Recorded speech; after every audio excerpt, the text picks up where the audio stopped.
Coronavirus strain looks increasingly dangerous.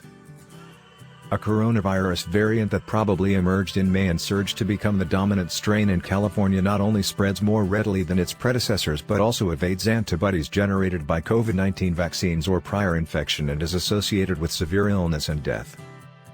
In a study that helps explain the state's dramatic holiday surge in COVID-19 cases and deaths, and portends further trouble ahead, scientists at UC San Francisco said the cluster of mutations that characterizes the homegrown strain should mark it as a variant of concern on par with those from the United Kingdom, South Africa, and Brazil. Californians, along with the rest of the country, had been bracing for an onslaught of the more transmissible strain from the UK known as B.1.1.7. But they should know that a rival strain that is probably just as worrisome has already settled in, and will probably account for 90% of the state's infections by the end of next month.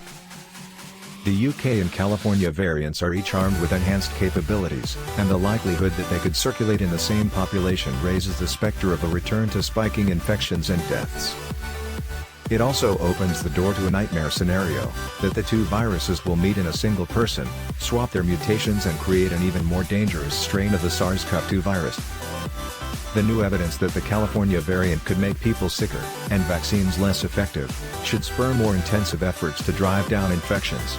Those should include both public health measures, such as masking and limits on public activities, and a campaign of rapid vaccinations.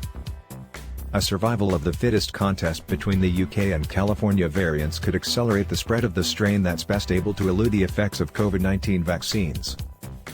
Over 5 months starting on September 1st, the California strain, which is sometimes referred to as 20C/L452R, rose from complete obscurity to account for more than 50% of all coronavirus samples that were subjected to genetic analysis in the state.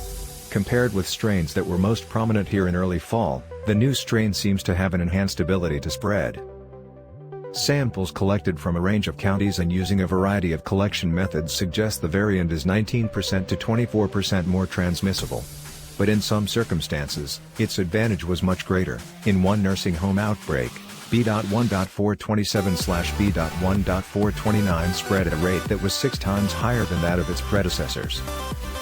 Researchers also discerned uniform patterns of the variant's expansion in counties across the state. When infection rates rose, they typically did so in tandem with growing evidence of the California strain's presence.